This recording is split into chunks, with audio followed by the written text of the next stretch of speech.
Hi folks, welcome to my Retro Journal. Today we got some packages.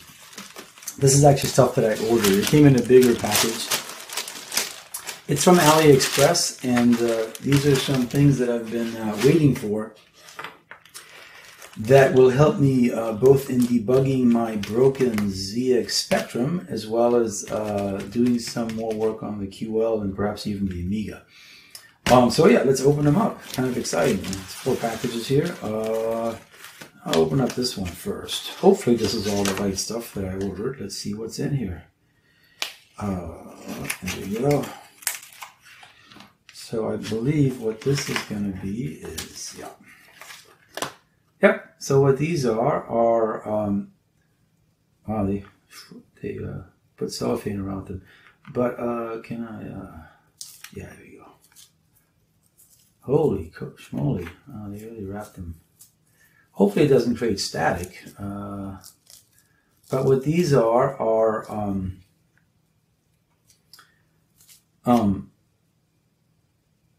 Motorola 68008 chips. So these are the main central processor in my QL. I got two. So I actually have if you watched my Christmas unboxing video, you saw that I have a spare motherboard, and so I bought one for my spare motherboard, and then I bought one extra one. So they were like, I don't know how much they were. They were really cheap. Was it 67 cents or yeah? It was only a couple of dollars for both of them, I think. So yeah, so I got me some chips. Let's put them right here. Central processors for the QL 60000 and 68008. All right, and these are going to be some more chips. Let me open that up.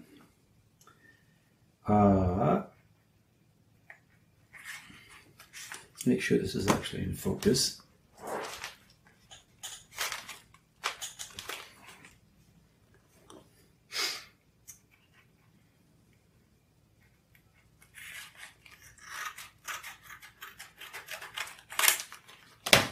All right, what we got here.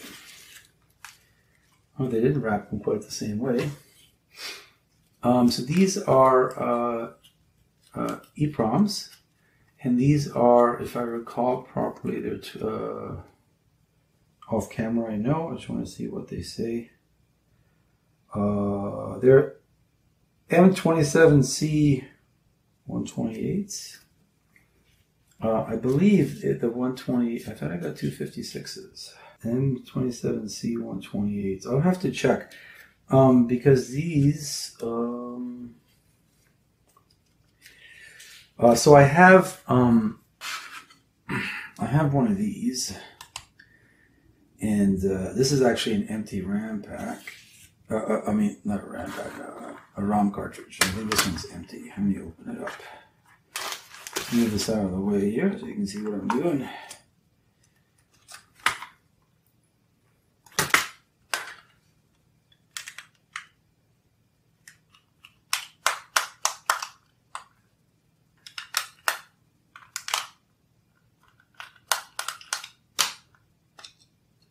Here we go. Oh, that's actually the wrong size to begin. No, it's the right size. And I got them for this because I wanted to be able to write something onto the ROM chips, the EPROMs, and then add some functionality to my QL, because if I got the right ones, so I might have gotten the wrong ones. They weren't very expensive, but then I'm going to be able. I thought I was getting 256, so I don't know why they're 128s. Maybe 128s is what I want. It's 16K, so if it's 120, let me see if I can do the math here. 128s.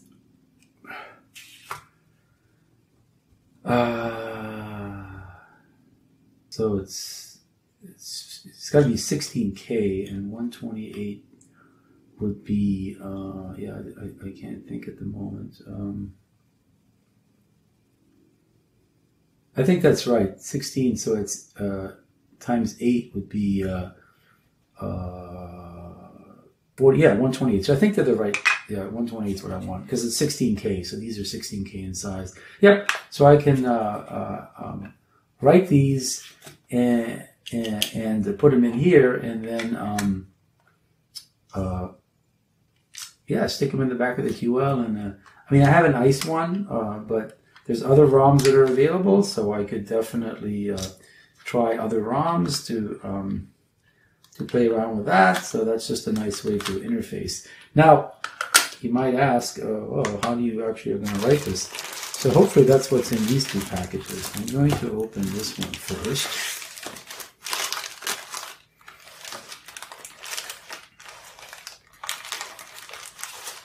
How do I open it first? I guess I'm going to open it here.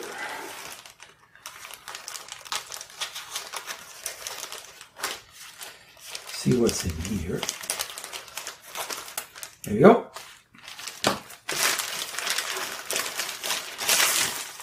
Dun, dun, dun. So this, that's not good. Have a little bit of a problem here. This is a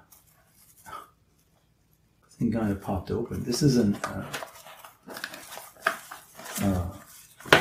EPROM Programmer, and so this actually should be down. There we go.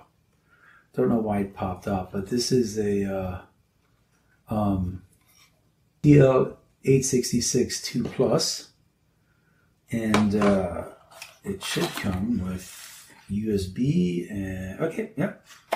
So again, I don't know why they put it in this way. Does it not fit in this way? Oh, it does fit in this way, so I don't know why they have to poke a hole in the top here. But yeah, so I have an EPROM Programmer. EPROM? Is it EPROM or EPROM? So TL866 II Plus. I think this was relatively, it was $40, so that included shipping, so it was really cheap. And again, it has, in here, it has USB, and I guess this is power. Well, actually, this is, goes in here, so I'll have to see how it works. Oopsie. But yeah. So let me close that. So I'll put that box away.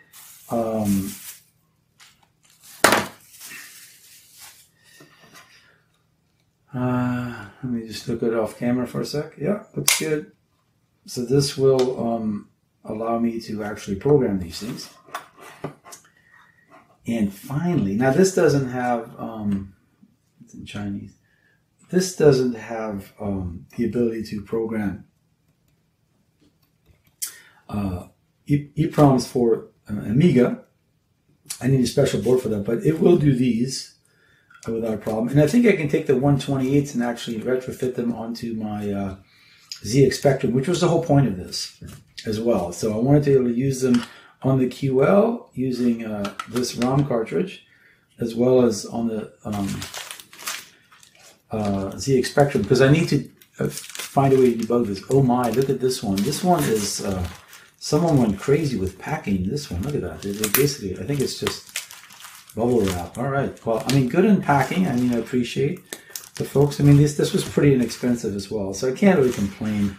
I think that the EPROM Programmer was the most expensive part.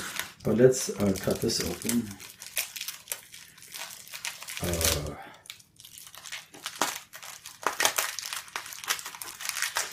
And I'll let you sort of guess what you think this might be. And it completes the set in some sense. So while I'm opening this up, why don't you guess, put in the comments what you think this might be before I open it up. Let me know if you got it right, because what do you need with an EPROM Programmer to quote-unquote make it complete? This is going to be one of those jobs. Just basically the tape. I don't want to tape anything, but come on.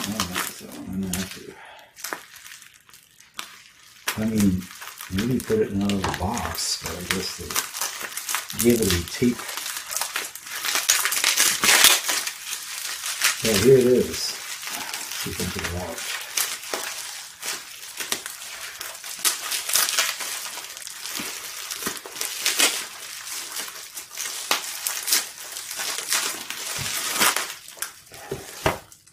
Can you guess what it is? Oh, and they have a final one wrapped in a rubber band. Okay. Well, you do need to be able to erase the EPROMs, and so this is an EPROM eraser. You put it in here. This must be where the bulb gets replaced. Large dose of ultraviolet. Yeah, it has a timer.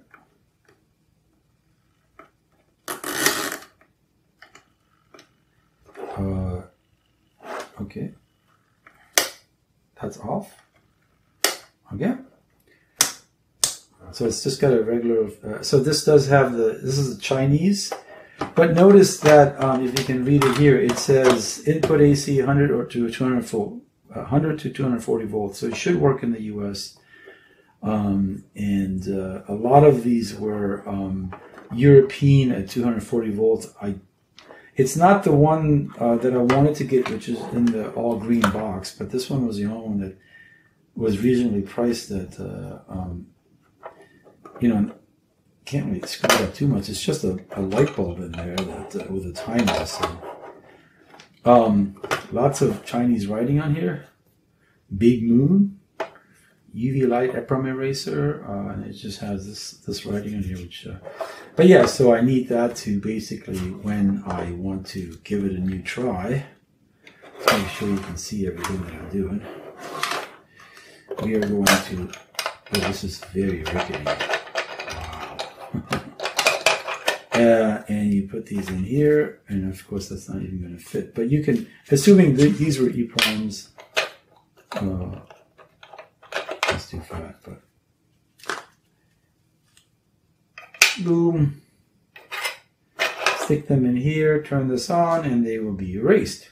I thought this would be smaller. I guess it seems like it's bigger than I expected, but okay, well. To be honest, I thought these were almost the same size, but this is tiny. It's much smaller than I expected. And this is bigger, this is smaller, but yeah, these are the right parts. So this will let me write them, and this will let me erase them. That's the idea. So this is, I mean, I did look at other ways to erase EPROMs, but I was kind of worried about exactly what they say. Large dose of ultraviolet radiation is harmful to human health. Try to avoid exposure as possible. Pay attention to cooling. It is recommended that connection time is less than 15 minutes. Temp, yeah. So there's, I assume the bulb is in here, and that's why they have it closed off, because they want you to keep this closed.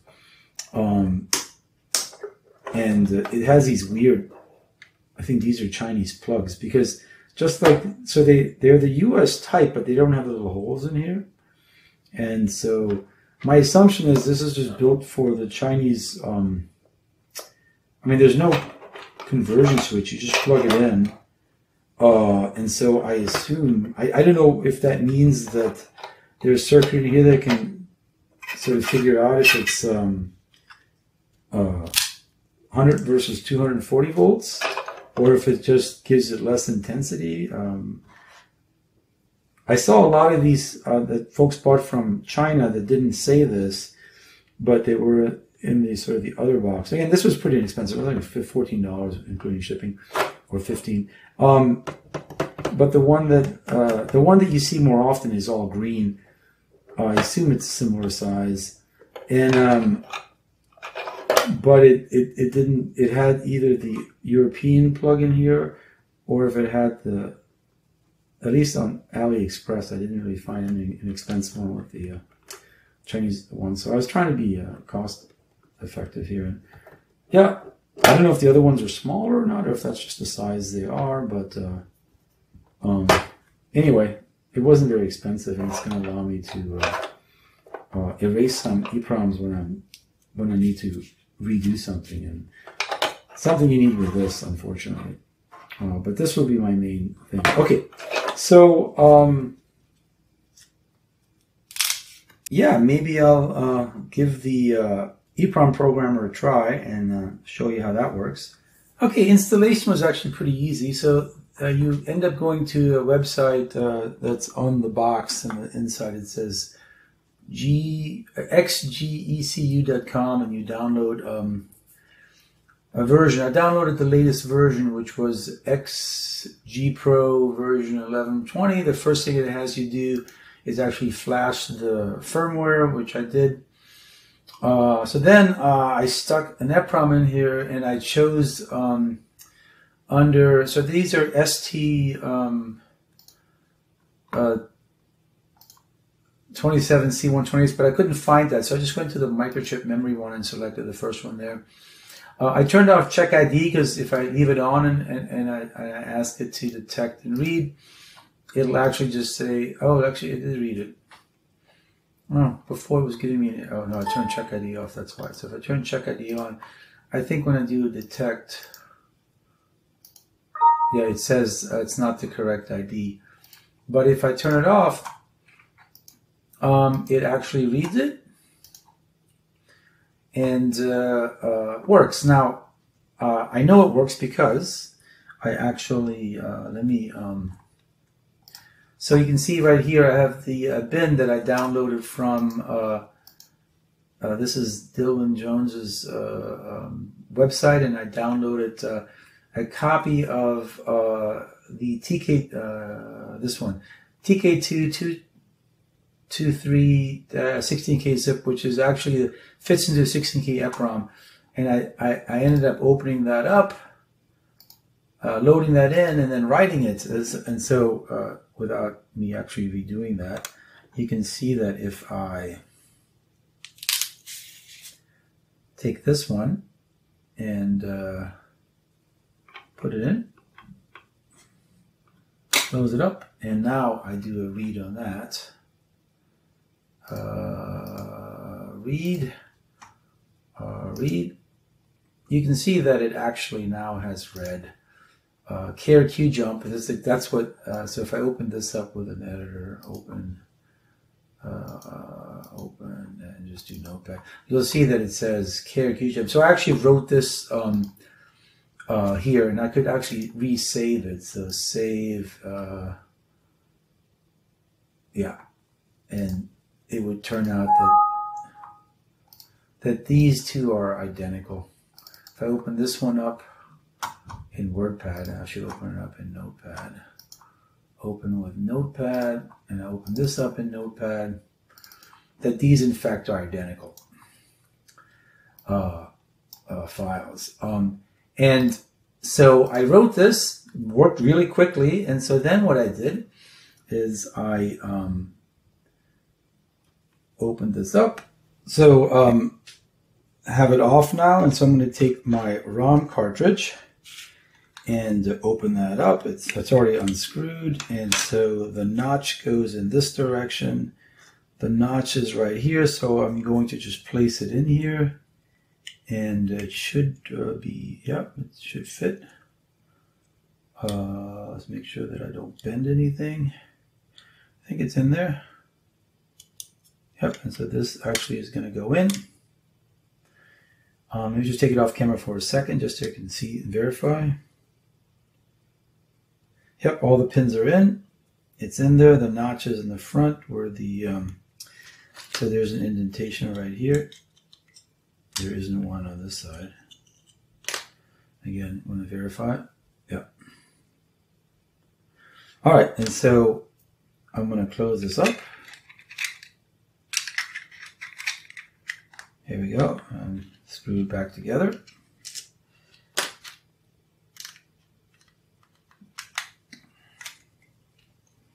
And you can see there's nothing on the QL screen now that says there's anything loaded, so I'm going to turn the QL off.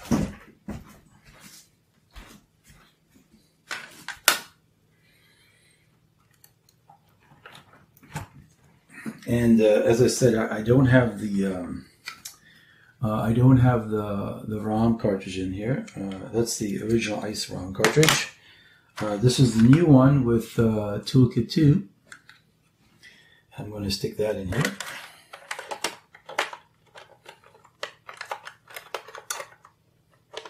There we go. And now what you'll see when I boot it up is the screen is going to have Toolkit II ROM in there. So here we go. And yep, QJump Toolkit 2. And if I hit F2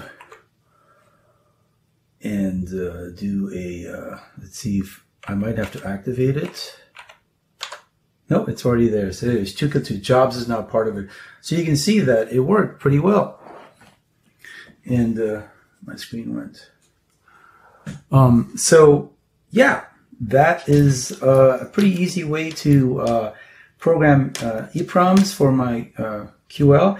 I'm also going to be using these to program EPROMs for my Xgpro so that I can actually debug that by putting a diagnostics in there, because I still don't know what's wrong with the Xgpro, and there's a way to take these 128s and you have to do a little bit of modification on the Xgpro motherboard, but pretty easy tool to use. I'll leave Toolkit 2 on there for now. I do have the EPROM Eraser, which I'll try out eventually to erase them. You don't want to erase these too much because they only have that many in them, but I'll definitely go one cycle to erase Toolkit 2 off of this since I don't use it all that much. And I like to have my ice cartridge in there. But anyway, pretty cool that pretty quickly got this up and working. So now I'm able to burn some EPROMs that I need for various projects. It's a very handy tool. I highly recommend the it's the TL866 II